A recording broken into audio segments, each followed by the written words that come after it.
அந்த காலத்தில் ஒரு கிராமத்தில் ராமங்கிற விவசாயி வாழ்ந்து வந்தார். அவருக்கு ஒரு மனைவியும் 2 குழந்தைகளும் இருந்தன. அவருக்குன்னு கொஞ்சம் காடு இருந்தது. அந்த காட்டில் பயிர் செஞ்சு அதில் வர வருமானத்தில் தான் அவர் குடும்பத்தை காப்பாற்றிட்டு வந்தார். அன்றைக்கி ஒரு நாள் அப்படி தான் வழக்கம் போல் அவர் காட்டில் விவசாயம் பண்ணிகிட்டு இருந்தபோது ராமா ராமா அப்படின்னு கூப்பிட சத்தம் கேட்டுச்சு. அவர் திரும்பி பார்த்தாரு, அங்கே யாரையும் காணோம். சரி, நமக்கு தான் எதுவும் தெரியாமல் கேட்டிருக்குன்னு நினச்சிட்டு அப்புறம் அவர் வேலையை பார்த்துட்டு இருந்தார். திரும்பவும் ராமா, நான் கூப்பிட்றது கேட்கலையா, என்னை திரும்பி பாரு ராமா அப்படின்னு கேட்டுச்சு.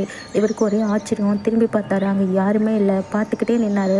அப்போது திடீர்னு மண்ணை பிளந்துக்கிட்டு ஒரு பூதம் வெளியே வந்துச்சு.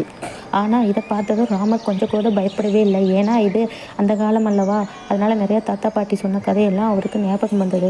அதனால் அவர் பயப்படாமல், யார் நீ, உனக்கு என்ன வேணும் அப்படின்னு கேட்டார். அதுக்கு அந்த பூதம், நான் ரொம்ப வருடங்களாக மண்ணுக்கடியில் இருந்ததனால் எனக்கு ரொம்ப தாகமாக இருக்கின்றது. எனக்கு இரத்தக்காவு வேண்டும். எனக்கு ஒரு மாடு வேண்டும்.